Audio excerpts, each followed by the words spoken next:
Welcome to the Market.Sell.Win podcast. We are fortunate to have with us today Chris Alfirevic, whose career, spanning over 30 years, has been focused on sales, marketing, and public relations, primarily in the real estate and construction industries. His sales experience stems back to his grade school days, where he worked in his family's retail floral business. For the last 20 years, he has been a director of business development, leading the generation of new business and client relationship management for the national real estate practice at RSM, the nation's leading provider of audit, tax, and consulting services focused on the middle market. In our 4-part interview, Chris will talk about his career journey, and I think you'll really enjoy hearing his sales perspective and the process that he follows around account planning, proposals, and negotiating the deal.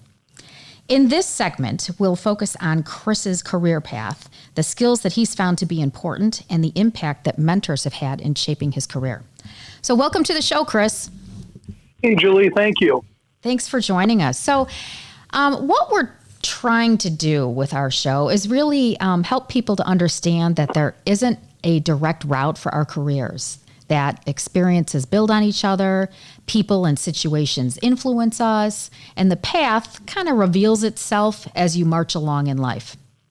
And I would say that what I found particularly interesting as I've spoken to other guests is the impact that their childhood has had in shaping their careers. And I know that's going to be the case for you as well. So tell us, can you kind of walk us through the path that your career has taken and the steps you have walked along to get where you are? Sure.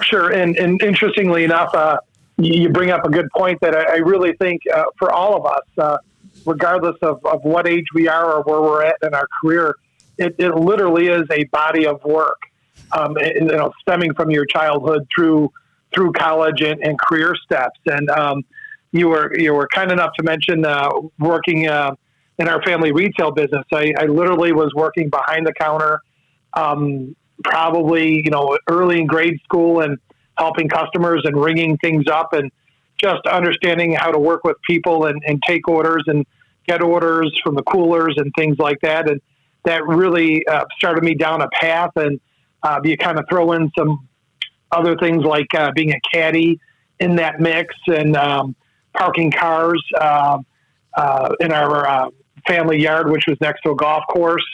Just learning at a very young age how to approach people, work with them, and understand what was happening. It had really been quite a large part of my development. From there, and it landed me a job working construction in high school, where at the age of 16, I became an assistant superintendent at a residential construction site. And what was challenging about that was I had approached people my father's age and my grandfather's age and ask them to do things or redo things that perhaps a resident didn't care for, what have you. And it just really taught me you have to be careful or watch how you approach things and the nuances behind them, which kind of morphed then, Julie, staying with your thought about, life or how it all encompasses, to really led to college. And I decided that I really enjoyed communications, and I was a communications major. But through that, I did a couple of internships with 2 very different entities just for exposure and to see where I might find myself working. And I did my first internship with a large public relations firm, and that was a very different, just large accounts, large entities, things like that. And then I had also worked for a small branch office of a large national insurance entity, and very different, very hands-on, very different approach there. But I think at the end of the day, if I step back and look at all this, I would say I've always been very fortunate to really be engaged in what I have done and have some level of passion for it. And I would encourage anybody at any point in their career to make sure they're having fun and can enjoy what they're doing.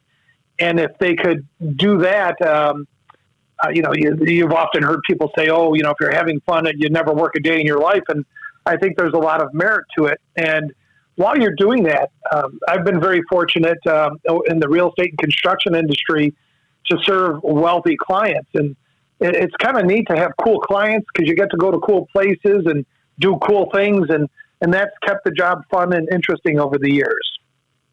Yeah, I would imagine it would. But I think you're right about the passion piece. I mean, we need to earn a living. But it sure is more interesting if you can wake up every morning looking forward to what you're going to do that day, or just generally speaking, liking what you're doing. So, yeah, totally get it. The fun piece can't be underestimated. No, it can't, especially in these times. So true. So, so continue on with your story. Well, it's just that I guess if I really step back, I never in a million years would I have thought I'd be working in a corporate environment in a public accounting firm that I'm working for now as a guy that barely got through accounting. And what I learned with that, and it certainly was a different animal 20 some years ago, was I was never technical. I was never wired for math. I was never wired to be technical. But what I did understand that those that were wired that way weren't necessarily communicators or strong communicators. Many of them weren't. They weren't writers. They weren't comfortable working the phones, those sorts of things. So I found it to be a good, I hate to use such a trite example, but a very good yin and yang relationship. And again, here I am 20 some years later with what has been a very,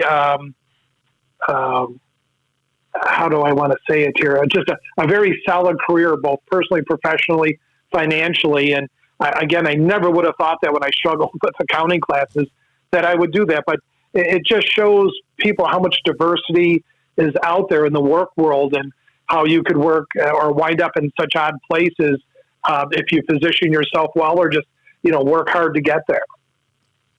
No, great insights. So now that you've been doing sales for many years now, but tell us a little bit about what does a typical day look like? It's certainly changed over the years.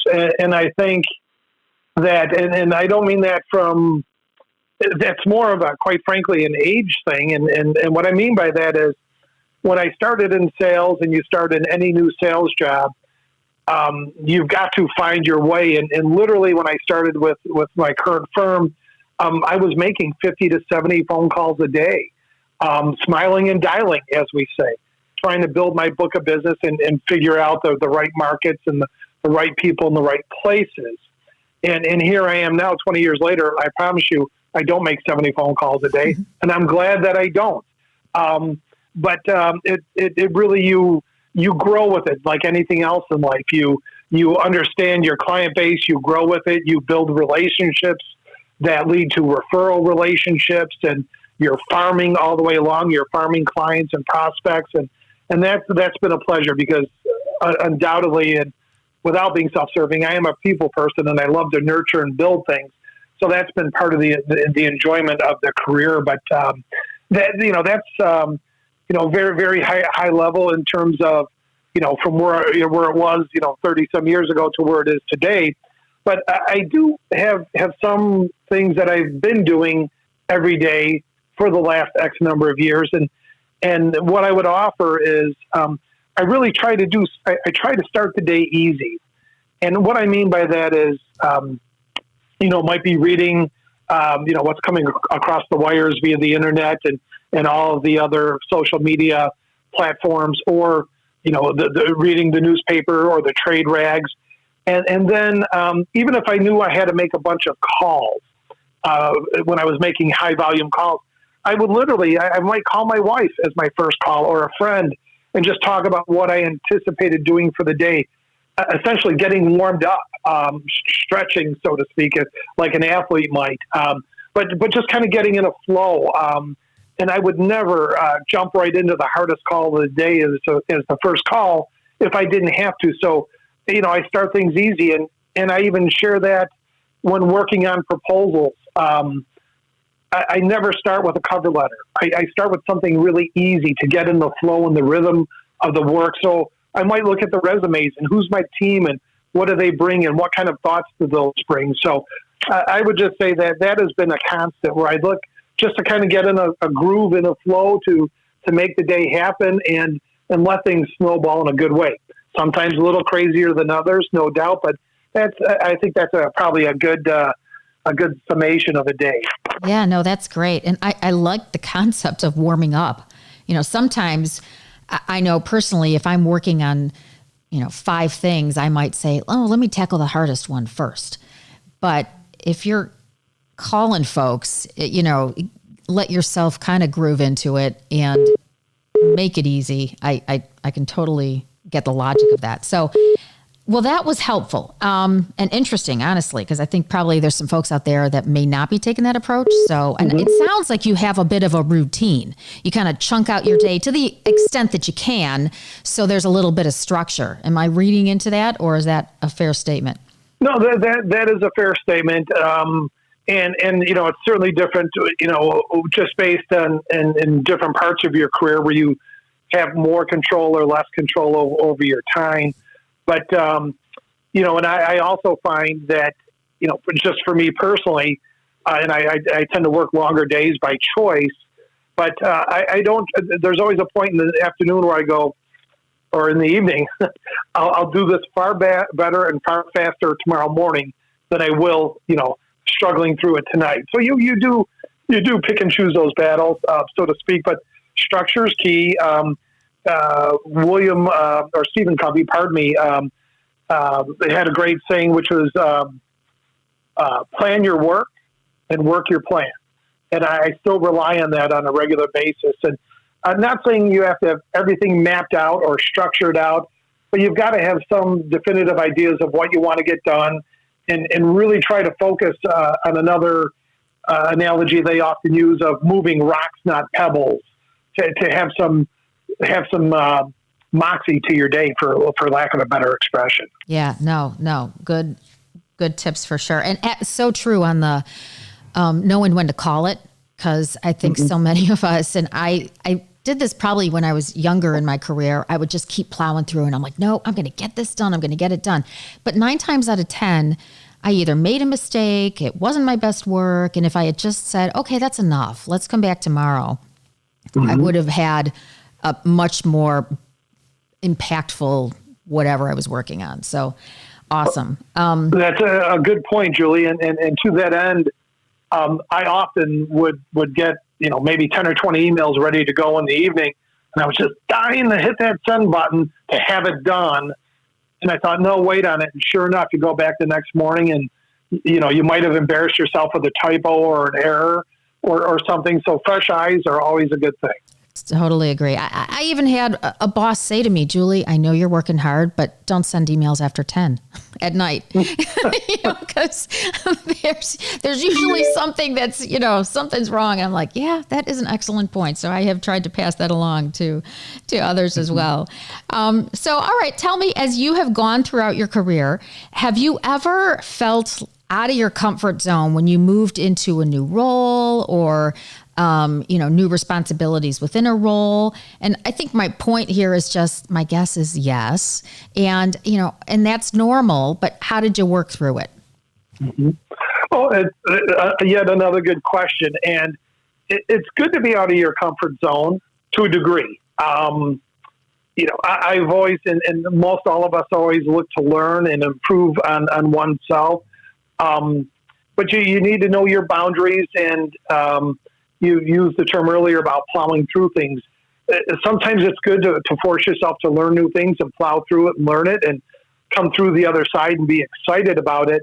But yet, if something, especially in a technical world, for example, in accounting or what have you, if you don't have that skill set, and I think your key point here would be, Julie, is to go find the right SME, find that subject matter expert, and get the help and make sure things are done right. And whether it's for your own sake or a client's sake or that sort of thing. So I think the key thing is knowing your boundaries. It's, again, good to know where you're comfortable and not comfortable and when you need help or when you just need to put your head down and plow through it.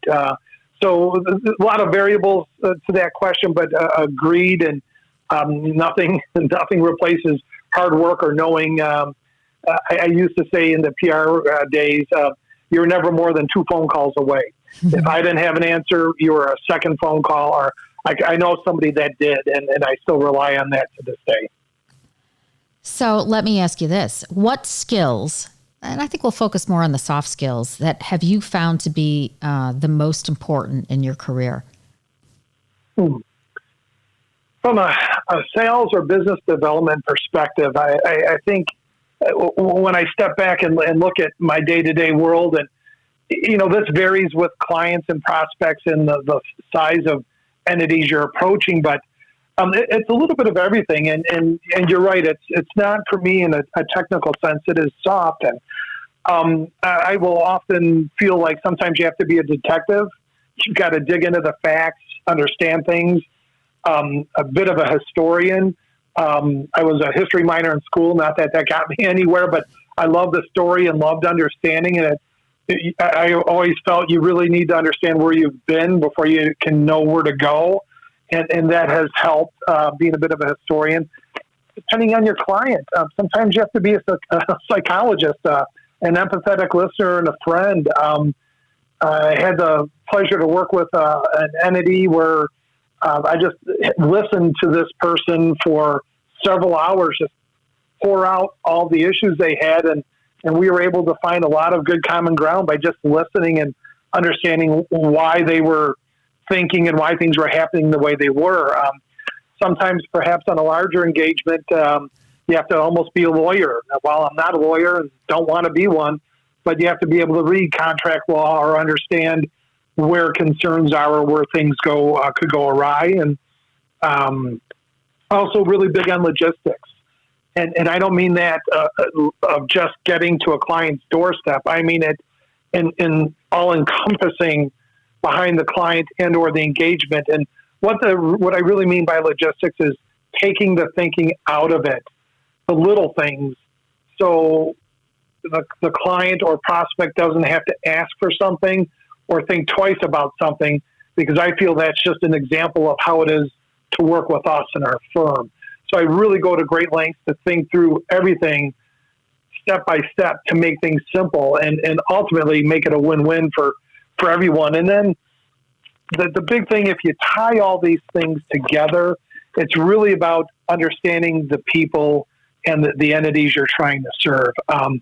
I really, and this has really come more so over my career than on the front side, but I shouldn't say forever, but now I take a big step back in everything I'm doing, trying to understand the people, trying to understand what their agendas are, whether it's political or personal, and try to, again, take the thinking out of it. So you've got just that win-win environment. Yeah, no, I mean, particularly on the sales side, it is about relationships. And so that listening and empathy and making it easy for them. I mean, all of those give them a taste of what it would be like to work with you and really the organization. Because like you said, I mean, you're on the front end of the process.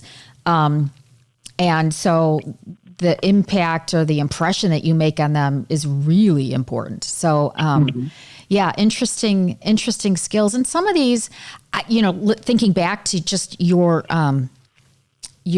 growing up, all of that experience that you had then kind of molded you into who you are today, which is a people person. So I can see how those skills have had an impact and how important they are for others in sales, really to understand. Because as we've probably both run into salespeople that didn't have those skills, and the ones that have, the stronger communication and the listening and all that tend to have a different career path. Let's put it that way.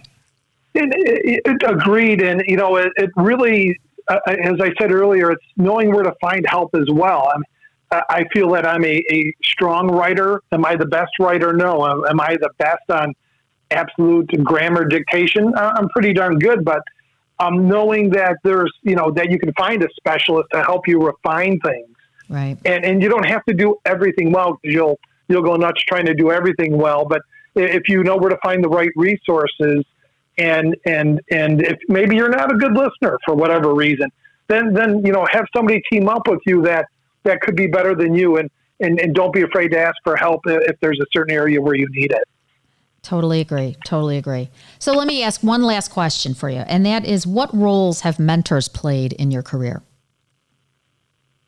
Interesting. Had a number of them, and kind of 4 quick points, and I'll just go through them a little bit rapid fire. In a family business, it's how you treat the customer, and it's also your bottom line. So you've got to take care of the customer. The business will take care of itself, but you're also watching business, and that was always good, and that has always been a theme, because you have to be responsible for your client, you have to be responsible for your firm, and it's got to work. In college, we had a guest speaker, a very prominent newscaster, who left us with a great bit of advice, and that was learn as much as you can about everything you can. Now, you have to be careful. You've got to find that balance. But, I always felt I went and did my day job really well, but when I had extra time, I would jump into other areas within the firm to make myself more valuable and get more engaged. So that was always a great piece of advice. And I had another boss who told me, if you ever have to make a tough phone call, get off your ass and make that phone call standing up. And that I learned that at a very young age. It was my first job out of school, and I actually found myself giving that advice to my daughter, who had to make an equally difficult phone call. And she said, "Dad, that really helped." And here, that was generational advice. And I still stand up for those tough calls today. And lastly, my last or most recent boss, who was wonderful in mentoring. We all worked very hard, but he always made sure that we all kept an eye on family balance. And not that I hadn't throughout my career, but I would just encourage everyone to keep in mind, and to your point about sending emails at 10 o'clock, there's got to be a balance, and keep family or friends or partners, whatever it is, keep that in mind, and try to be balanced as you go forward. Excellent. Wow. Great insights. And I mean, that's really the point of this show too, is like sharing those little tidbits of advice that we've gotten throughout our careers. Cause, hopefully those words of wisdom that you've just shared can now benefit somebody else. So thank you. And thank you for being with us today. It was great to hear. And I enjoyed hearing your story and your path.